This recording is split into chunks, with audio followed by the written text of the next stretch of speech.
25 मई 1999 को शुरू हुए कारगिल युद्ध में हिमाचल की 52 जवानों ने जीवन का बलिदान दिया था। देश भर के कुल 527 योद्धा शहीद हुए, जिसमें 52 वीर भूमि हिमाचल के थे। कारगिल विजय दिवस पर देश भर में सेना के सर्वोच्च सम्मान में कुल 4 परमवीर चक्र मेडल घोषित किए, जिसमें 2 हिमाचल के वीरों के नाम हैं। इसमें कैप्टन विक्रम बत्रा मरणोपरांत और सूबेदार संजय कुमार जीवित को परमवीर चक्र से नवाजा गया। कारगिल युद्ध में मिली जीत की याद में हर वर्ष 26 जुलाई को कारगिल विजय दिवस मनाया जाता है। इसी कड़ी में आज शुक्रवार को 25 वर्षों का विजय दिवस का समारोह राज्य युद्ध स्मारक धर्मशाला में भव्य तरीके से मनाया गया।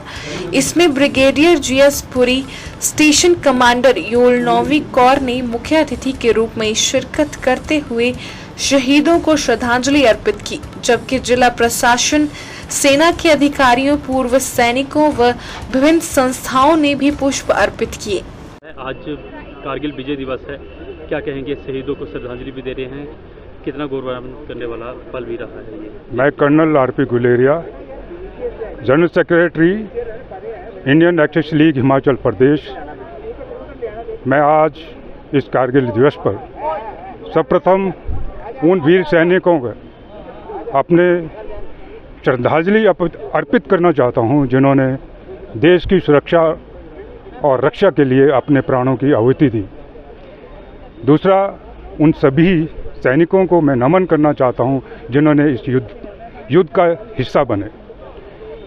ये जो कारगिल की लड़ाई थी, ये बहुत ही कठिन लड़ाई थी और शायद संसार में एक इतने ऊंचे स्थान के ऊपर ये लड़ाई लड़ी गई थी और ये अपने आप में एक अनूठी लड़ाई थी, जिसमें मेरा खुद का मानना है कि इस लड़ाई में जो युद्ध की नीति होती है, उसमें 1:10 का, इसका मतलब होता है कि अगर कोई दुश्मन ऊंचाई में बैठा हुआ है, उसको जीतने के लिए 10 बंदों की ज़रूरत, 10 सैनिकों की ज़रूरत पड़ती है एक सैनिक को वहाँ से हटाने की। और ये बहुत कठिन लड़ाई थी, जो हमारे सैनिकों ने बहुत ही बेहतरीन तरीके से संचार में एक मिसाल कायम की है। और इसमें काफ़ी हमारे यंग ऑफिसर्स जैसे कैप्टन विक्रम बत्रा, कैप्टन मनोज पांडे, अपने ऑनरी कैप्टन यादव, काफ़ी लोगों ने इसमें अपना नाम कमाया है और बलिदान दिया है। मैं ये कहना चाहूँगा कि हमें अपनी भावी पीढ़ियों को चाहिए कि अपने देश की सुरक्षा और अखंडता को हमेशा बनाए रखने के लिए हमेशा आगे आना चाहिए और अपने देश की सुरक्षा करना हमारा परम कर्तव्य है। देश की सुरक्षा करना केवल सैनिकों का काम ही नहीं है। मेरा मानना है कि वो सभी जो इस देश के हिस्सा हैं, देश के नागरिक हैं, चाहे वो किसी भी रूप में इस देश को सेवा देते हैं, चाहे वो एक किसान है, चाहे वो मजदूर है, चाहे वो अध्यापक हैं या किसी विभाग में काम करते हैं, कि जो भी इस देश में जिस भी तरह से अपनी सेवा दे रहा है, अगर वो अपना ईमानदारी से अपने कर्तव्य निष्ठा को सामने रखकर अगर वो देश की और अपने देश के नागरिकों की सेवा करता है, वो भी एक बहुत बड़ी सेवा है। सैनिकों की सेवा के साथ अब हम तुलना नहीं कर सकते। मैं इतना ही कहना चाहूँगा, यही मेरा संदेश है। जय हिंद, जय कारगिल दिवस। Thank you very much. ठीक है, धन्यवाद जी। मेरा नाम जया है, मेरे पिताजी का नाम सूबेदार खेमचंद राणा है। 1 जुलाई 1999 को कारगिल में उनका देहांत हो गया था। हम उस टाइम उधमपुर में ही पोस्टेड थे, फादर के साथ ही रहते थे। तब तो बहुत छोटे थे, इतना पता नहीं था कि ये सब क्या होता है, लेकिन अभी बड़े होकर लगता है कि हाँ, बहुत बड़ी शहादत दी है। अब हमें बहुत गर्व भी महसूस होता है कि हम उनके बच्चे हैं और उनके बारे में सोच के ऐसा लगता है कि शायद हम भी कुछ आगे करें ऐसा उनकी तरह। उनके जैसा तो नहीं कर पाएंगे, बट हमेशा कोशिश करते रहेंगे। ठीक है, कितनी प्रेरणा मिली उनके जीवन से और कैसे देखते हैं, और बाकी युवाओं को क्या संदेश देना चाहेंगे? प्रेरणा तो ये मिलती है कि जैसे मेरे फादर जो थे वो कमांडो थे और नाहन में 6 साल पोस्टेड रहे हैं वो, तो उस टाइम पे वो इंस्ट्रक्टर थे वहाँ पर। तो कमांडो ट्रेनिंग जितनी भी देते थे वही देते थे, तो हमें भी काफ़ी कुछ सिखाते थे साथ में, जैसे रनिंग करना, कुछ ब्लैक बेल्टर भी थे वो जूडो कराटे के, तो हमें काफ़ी कुछ वो भी सिखाते थे। उनका एम तो हमें लेकर बहुत कुछ था, लेकिन शायद उनके पास इतना समय नहीं था कि हमें इतना कुछ बता पाते। आगे ये कहना चाहूँगी कि हमारे देश के जितने भी जवान हैं वो भी अगर आगे बढ़कर ये सब करना चाहते हैं तो ज़रूर करें, अपने देश के लिए कुछ ना कुछ किसी न किसी तरह से। हिमाचल से कहाँ से रहने वाले हैं और क्या मुश्किलें रही हैं, क्या कहेंगे आप?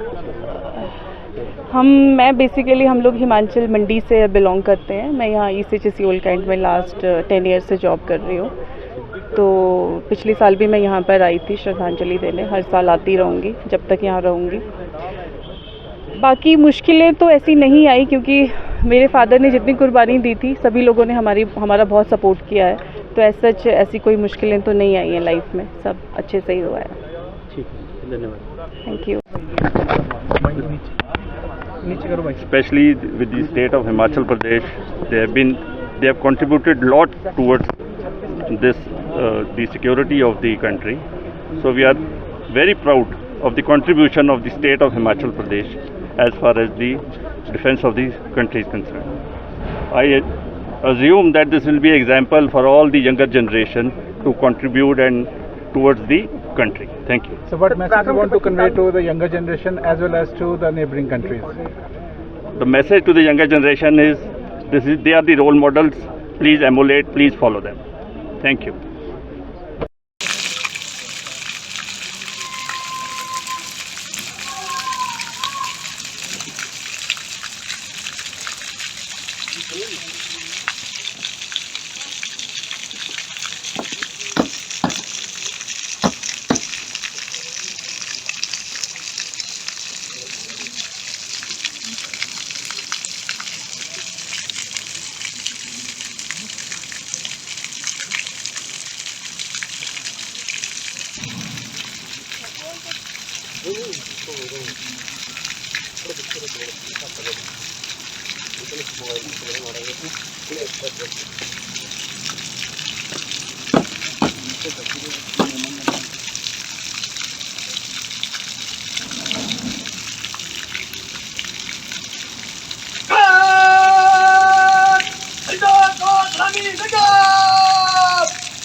दिव्य हिमाचल टीवी के लिए धर्मशाला से नरेन के साथ सुरिंदर कौर व विनोद कुमार की रिपोर्ट।